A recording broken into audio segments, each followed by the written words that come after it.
உங்களை பொறுத்த வரைக்கும் உங்களுக்கு விசாலமான அரசியல் ஞானம் இருக்குது. ஏன் நீங்கள் அரசியலுக்கு வரல? விசாலமான ஞானம் இருக்கும் நீங்கள் நினைக்கிறதுனால தான்.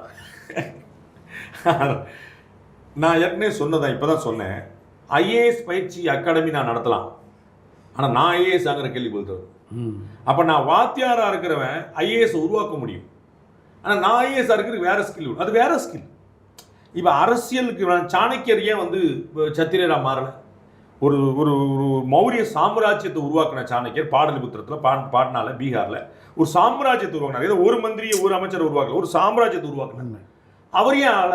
அப்போ அவர்களுக்குன்னு சில பழக்கம் வழக்கம் கேரக்டரு, எது முடியும் எது முடியாது, பாவ புண்ணியம், ராஜ தர்மம் வேற, சத்திரிய தர்மம் என்டர்லி வேற, வைசிய தர்மம் வேற.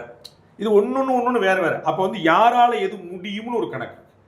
எனக்கு எங்கள் அப்பா அம்மா சொல்லிக் கொடுத்தது, என்னுடைய நிதர்சனம், நான் கலைஞர் போன்ற பலரை பார்த்தது, என்னுடைய உயரம் எனக்கு தெரியும். நான் அவரே சொல்லும்போது நம்ம தம்மாந்துண்டு, அதனால் வந்து அந்த பக்கம்லாம் போகக்கூடாது அப்படின்னு ரொம்ப தெளிவாக